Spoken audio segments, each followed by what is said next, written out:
Local Edition. I'm Brad Pomerance in the beautiful Inland Empire today, and we're joined by Paul Davis. He is a member of the Riverside City Council, and the city of Riverside took a bold step in November. It voted in favor of increasing its sales tax by 1 cent, not a quarter cent, not a half a cent, but 1 cent. It was a bold step. Yeah, almost 60% of your voters said yes. You only needed 50 plus 1 because it's a general tax. That's right. Why do you think Riverside residents were so willing to tax themselves by 1 cent? Well, I think the issue came down to the quality of life issues.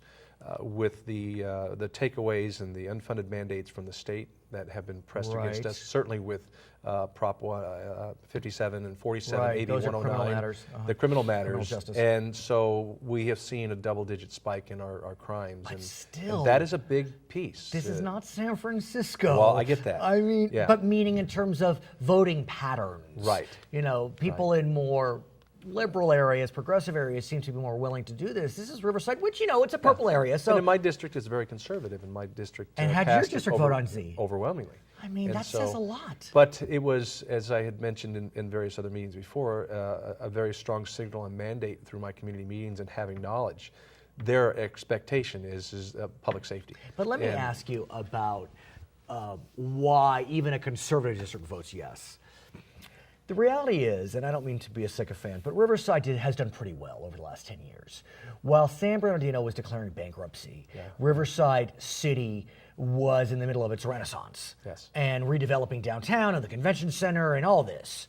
So do you think the fact that Riverside fared the recession pretty well made it more likely that your voters were willing to give the government a chance with this 1 cent sales tax? Well, I think it sends huge messages that they trust us. Right. They have confidence that we will do the right thing on their behalf, and that it's not something that we're going to do short term. It is a future look, and it's about our children's children, and making sure that our city has the amenities, has the protections that they expect, and that we can have, as I mentioned before, a good, solid quality of life, which you see in not so much in other cities. Right, but let's talk about public safety, because the reality is counties have much more authority over public safety issues than cities. You know that. I mean, Riverside City does have its own police department, we do. So that's where you do have some sway, but you can't do anything about 47, 57, That's 109. So talk me through the public safety element of Measure Z and how, as a city, you can use that money to make Riverside safer. And I mean Riverside City. The public safety issue also includes our fire protection, so we call it first responders. Because our fire department is a critical piece of how we operate and how we protect our citizens. Really, the message to us was when we dial 911, we want the fire or the police to respond in a reasonable amount of time.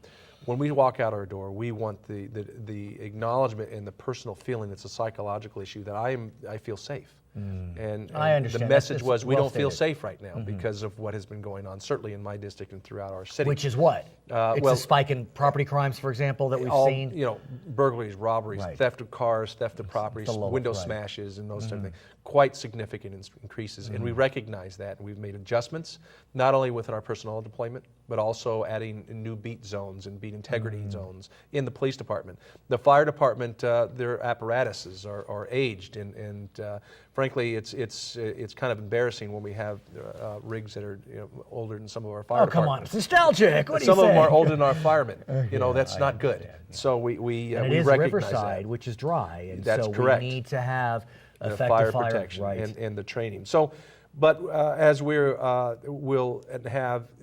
adding 60 brand new full-time employees for the police department, and that'll be 57 to patrol, 3 to sergeants, and then we will also begin to fill the open fire department and adding $2 million to equipment and vehicles for the police department and $1.5 million a year. For the fire department apparatus. And that means that we will have fire engines that are not older than some of our fire engines. Yeah, that's not good for the fire personnel. I do want to ask, though, given that the increase was not a quarter, half, or 3/4 cent, but 1 cent, it's a big number. You're taking in $50 million a year. That is projected, yes. Yeah, that's over $5 million a month.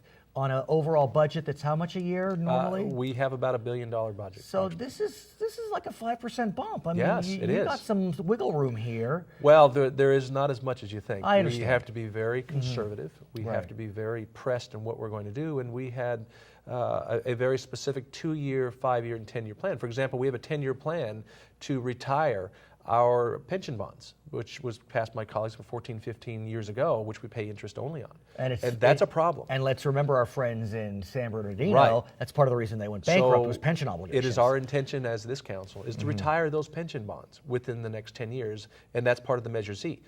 But in order or to exact accountability, please. we keep that money separate of the general fund and reported to a portal which has dashboards, allows us now to be able to be very transparent to the people who voted this in and want to know exactly where that money's going to.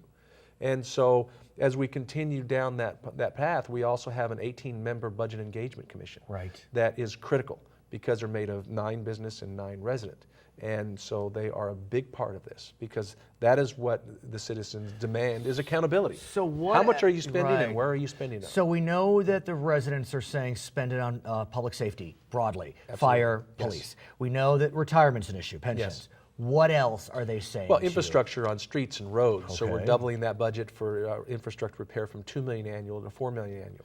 We're now also our tree trimming, if you will. It's $1 million now, approximately what we spend. We're going to double that to $2 million. Let me ask you about roads because California is in a crisis when it comes to transportation infrastructure. Yes. I mean, we have, I gotta just pull this because the Yeah. numbers are staggering.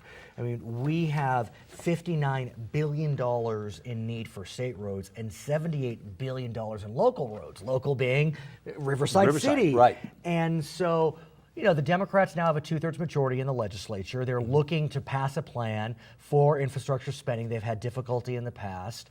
What do you make of this? I mean, maybe the timing's right. You can leverage. It is a leverage, and you hit the name right on. As I sit on the Revenue and Tax Commission Committee for the League of California Cities, we discussed this at length, and we have not sent a signal quite yet as we continue to have our meetings and wait for the legislation pieces to come through, because you're divvying up, first of all, where's it coming from? How are we going to cover it? Is it bonds? Is it going to be out of general fund tax? That's a significant discussion because somebody's going to have to pay for it, and then who's going to get how much and where? I got to say, though, the League of Cities, this was the organization in my mind that put transportation funding on the map. Yes. I mean, I remember a few Januaries ago when the legislature was just going into session and the Chris McKenzie, at the time, he was the head of the That's League of right. Cities. I mean, he came in and just hammered the legislature on. And that is one of our 4 priorities Right. for our 2017-2018 legislative year for the league is transportation infrastructure. But are we you have to get it willing- fixed. We have to get a plan in place to address this in short order. Because if you- we don't, we're really in a world of hurt. Are you willing to look at the gas tax, for example, which hasn't increased in over 20 years, not because of legislation or inflation? We have electric cars, we have hybrids. Well, the gas tax is coming in rather significantly less. We know Right. that, and that's discussion items that we have currently.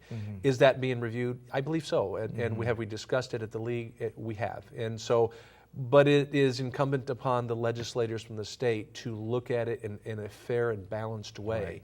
We don't want to be that state to where our gas tax is so significant that it just prohibits business. Right, it's and- already and high, commerce. but it hasn't Right. increased recently. We have to be careful. His name is Paul Davis. He is a member of the Riverside City Council. We're in the Inland Empire today. I'm Brad Pomerance, and you're watching Local Edition.